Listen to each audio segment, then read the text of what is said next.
Hello दोस्तों, free online teaching one में आपका स्वागत है। आज हम वर्कशीट 2020-21 विषय गणित कक्षा 7वीं का सॉल्यूशन देखेंगे।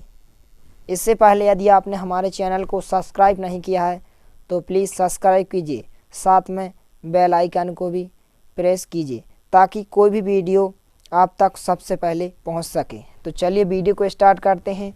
इसमें पहला क्वेश्चन है,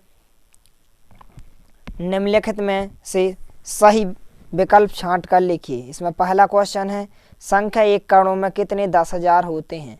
तो संख्या 1 करोड़ में 1,000 10,000 होते हैं। तो आपका डी नंबर का ऑप्शन सही हो जाएगा। तो आपको यहाँ उत्तर लिखा है, यहाँ एक खाली लाइन की जगह आपको डी नंबर ऑप्शन 1,000 आंसर लिख देना है। इसके बाद देखेंगे दूसरा क्वेश्चन, पहले का दूसरा क्वेश्चन, -7 -8 -25 का मान है।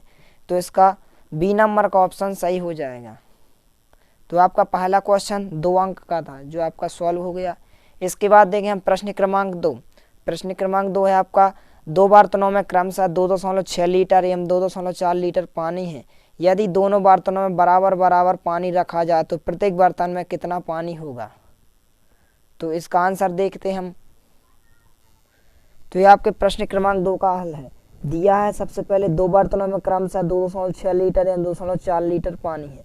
तो हम सबसे पहले दोनों बर्तनों के पानी को इकट्ठा करेंगे, यानी कि दोनों को हम जोड़ देंगे। 2.6 प्लस 2.4 कुल पानी कितना हो जाएगा? 5.0 लीटर या 5 लीटर। अब प्रत्येक बर्तन में कितना पानी होगा ये हमको ज्ञात करना है। तो 2 से क्या करेंगे, 2 बर्तन है चूंकि, सो 2 से क्या करेंगे, इसको डिवाइड कर देंगे, यानी 2 से हम भाग कर देंगे। तो 50 का आधा क्या हो जाएगा? 25, यानी कि 5 लीटर का आधा 2.5 लीटर। अतः प्रत्येक बर्तन में कितना पानी होगा? 2.5 लीटर पानी होगा। ये आपका आंसर हो जाएगा। इसके बाद प्रश्न क्रमांक 3, एक समबाहुभुज की प्रत्येक भुजा की लंबाई 2.5 सेंटीमीटर, बहुभुज का परिमाप 12.5 सेंटीमीटर है। इस बहुभुज में कितनी भुजाएं हैं? तो हम इसका आंसर दे। तो ये आपके प्रश्न क्रमांक 3 का हल है। सबसे पहले हम सूत्र देखेंगे, समबाहुभुज का परिमाप बराबर भुजाओं की संख्या गुणित एक भुजा की लंबाई। क्वेश्चन में समबाहुभुज का परिमाप 12.5 दिया गया है और भुजाओं की संख्या ज्ञात करनी है। तो भुजाओं की संख्या जाके था गुणित एक भुजा की लंबाई कितनी दी गई? 2.5 सेंटीमीटर। तो हमने एक भुजा की लंबाई 2.5 सेंटीमीटर लिखी। तो भुजाओं की संख्या ज्ञात करनी है। जब कोई भी संख्या गुणा में होती है उसको कहाँ लिख देते हैं? बटे में, यानी कि नीचे आ जाती है। तो 12.5 बटे 2.5 बराबर भुजाओं की संख्या जागे था। अब इसके बाद हमको क्या करना है? दशमलव को हटाना है। जैसे ही दशमलव का क्या माना जाता है? 1, या दशमलव के बाद जितनी संख्या होती है उतने हम 0 कर देते। तो 125, 12.5 का दशमलव हटाएंगे तो ऊपर क्या हो जाएगा? 125 और नीचे एक 0 बढ़ जाएगा। सो नीचे क्या हो जाएगा? 250। जब नीचे का दशमलव हटाएंगे तो ऊपर एक 0 बढ़ जाएगा। तो 1250 बटे 250 बराबर भुजाओं की संख्या। 0 से 0 कट जाएगा, 25 से हम डिवाइड करेंगे 125, 25 पंचे 125 बराबर भुजाओं की संख्या, यानी कि भुजाओं की संख्या कितनी हो जाएंगी? 5। अतः बहुभुज 5 भुजाएं होंगी। ये आपका आंसर हो जाएगा। इसके बाद देंगे प्रश्न क्रमांक 4, दिए गए चित्र के आधार पर निम्न सारणी को पूर्ण करो। ये आपका चित्र है। इसके बाद ये आपको इस सारणी को पूरा करना है। कोणों के प्रकार दर्शाने वाले कोण। तो चलिए इसका आंसर देखते हैं। तो ये आपका आंसर हो जाएगा, कोणों के प्रकार दर्शाने वाले कोण। अंतः कोण, तो अंतः कोण क्या कहलाते हैं? जो चित्र के अंदर बनते हैं, यानी कि कोण, जैसे कोण 3 अंदर बन रहा है, कोण 4, तो आपका एक कोण 3 और 4 है। इसके बाद कोण 5 और 6 और कोण 5, 6 आपके अंतः कोण हो जाएगा। इसके बाद देखेंगे बाह्य कोण। बाह्य कोण मतलब जो चित्र के बाहर बन रहा है। बाहर कौन कौन बन रहा है? कोण 1 और 2। तो हमने कोण 1 और 2। इसके नीचे कोण 7 और 8, कोण 7 और 8। इसके बाद देखेंगे संगत कोण। संगत कोण क्या होते हैं? साथ वाले कोण। जैसे कोण 3, कोण 1 का संगत कोण क्या हो जाएगा? कोण 5। कोण 1 का संगत कोण कोण 5। कोण 2 का संगत कोण कोण 6। कोण 2 का संगत कोण कोण 6 हो जाएगा। इसके बाद कोण 3 का संगत कोण कोण 7। तो हमने कोण 3 का संगत कोण कोण 7 लिखा। कोण 4 का संगत कोण कोण 8। तो ये आपका आंसर हो जाएगा। इसके बाद देखें एकांतर कोण। एकांतर कोण क्या कहलाते हैं? जिसमें जेड जैसी आकृति बनती है। तो यदि हम यहाँ से यहाँ तक की बात करें, ये आपकी एक भुजा, ए भुजा और ए भुजा। इसमें जेड में कौन कौन से कोण बन रहे हैं? एक कोण ए बन रहा है, एक कोण ए बन रहा है, यानी कि कोण 3 और कोण 6। तो ये आपका आंसर हो जाएगा कोण 3 और कोण 6।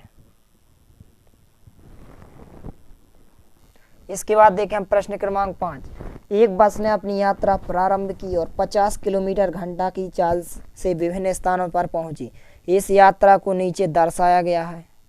ये आपकी बस द्वारा तय की गई दूरी दी गई है। इसमें आपको कौन कौन से क्वेश्चन बताना है देखते हैं। आकृति के आधार पर निम्न प्रश्नों के उत्तर लिखें। पहला क्वेश्चन है स्थान ए से सी तक जाने बस द्वारा तय की गई दूरी क्या है।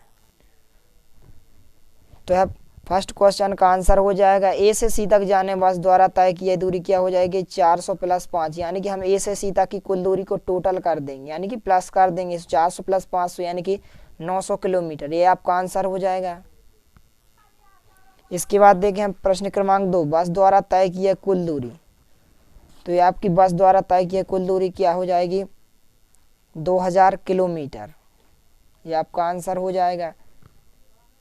इसके बाद देंगे प्रश्न क्रमांक 3। बस द्वारा कुल तय किया दूरी में लिया गया समय क्या है, यानी कि बस द्वारा तय किया दूरी में लिया गया समय हमको बताना है। तो ये आपके प्रश्न क्रमांक 3 का आंसर हो जाएगा 40 घंटे। इसके बाद देखें हम चौथा क्वेश्चन। स्थान ए से बी एवं डी से ई तक की दूरियों का अनुपात ज्ञात करो। तो ये आपके प्रश्न क्रमांक 4 का आंसर हो जाएगा 2:3। इसके बाद देखें प्रश्न क्रमांक 6। कक्षा 7 के 20 बच्चों की ऊंचाइयां सेंटीमीटर में निम्नानुसार दी गई हैं। इन ऊंचाइयों को मिलान चिन्हों का प्रयोग करके एक बारंबारता सारणी बनाइए। तो हमको क्या बनाना है, एक बारंबारता सारणी बनाना है। तो ये आपके प्रश्न क्रमांक 6 का आंसर हो जाएगा। इस आंसर का आप स्क्रीनशॉट ले लीजिए। इसमें आपको सबसे पहले क्या करना है, इसमें आपको लिखना है ऊंचाइयों का अंतर, मिलान चिन्ह, ऊंचाइयों की संख्या। तो आपको यहाँ से यहाँ तक लिख देना है। इसके बाद देखेंगे हम खंड व प्रोजेक्ट कार्य। ये आपका कुल 8 नंबर का प्रोजेक्ट कार्य है। इसमें आपका पहला क्वेश्चन है विद्यार्थी 5 परिवारों के दैनिक खर्च को सारणी में बिंदुवार लिखें तथा इसके आधार पर मासिक खर्च का आकलन कर निम्नलिखित प्रश्नों के उत्तर देवें। इसमें परिवार क्रमांक यानी कि 5 परिवार के क्रमांक दिए गए। इसमें राशन पर आने वाला दैनिक खर्च रुपये में, दूध पर आने वाला दैनिक खर्च रुपये में, सब्जी पर आने वाला दैनिक खर्च रुपये में, अन्य खर्च कुल दैनिक खर्च रुपये में, कुल मासिक खर्च रुपये में। तो हम इसका आंसर देखते हैं। तो ये आपका आंसर हो जाएगा, यहाँ पर परिवार क्रमांक दिए गए हैं, राशन पर आने वाला दैनिक खर्च रुपये में। तो आपको 5 परिवारों के दैनिक खर्च, कुल दैनिक खर्च रुपये में, कुल मासिक खर्च। तो आपको इस तालिका को पूरा अच्छी से कर लेना है। तो इस आंसर का स्क्रीनशॉट ले लीजिए। ये आपका 5वां। इसके बाद आपके कुछ क्वेश्चन पूछेंगे। राशन पर आने वाला कुल मासिक खर्च, यानी कि राशन पर आपको कुल कितना खर्च आया है वो बताना है। तो राशन पर कुल 5 परिवार का कुल कितना खर्च आया है 330 रुपये। इसके बाद दूसरा क्वेश्चन दूध पर आने वाला मासिक खर्च रुपये में। तो दूध पर आने वाला कुल मासिक खर्च 150 रुपये। इसके बाद तीसरा क्वेश्चन सब्जी पर आने वाला मासिक खर्च रुपये में। तो ये आपका सब्जी पर आने वाला मासिक खर्च 300 रुपये है। इसके बाद देखें किस मदद पर सबसे अधिक मासिक खर्च होता है, यानी कि किस पर सबसे ज़्यादा मासिक खर्च होता है। तो राशन पर सबसे ज़्यादा खर्च होता है, क्योंकि राशन का कितना है सबसे ज़्यादा 330 रुपये। इसके बाद देखेंगे 5वां क्वेश्चन। तो 5वां क्वेश्चन है राशन पर आने वाला मासिक खर्च दूध पर आने वाले मासिक खर्च से कितना अधिक है अथवा कम है। तो इसका आंसर तो ये आपको 5वें क्वेश्चन का आंसर हो जाएगा राशन पर आने वाला मासिक खर्च दूध पर आने वाले मासिक खर्च से 180 रुपये अधिक है। इसके बाद देंगे प्रश्न क्रमांक 6। 5 परिवारों के वार्षिक खर्च का आकलन कर खर्च को घटते क्रम में लिखिए। तो ये आपके प्रश्न क्रमांक 6वें का आंसर हो जाएगा। इसको आपको घटते क्रम में लिख देना है, आपका आंसर हो जाएगा। यदि वीडियो पसंद आए तो प्लीज़ लाइक कीजिए, दोस्तों के साथ शेयर कीजिए, और यदि आपने हमारा चैनल सब्सक्राइब नहीं किया है तो प्लीज़ सब्सक्राइब कीजिए।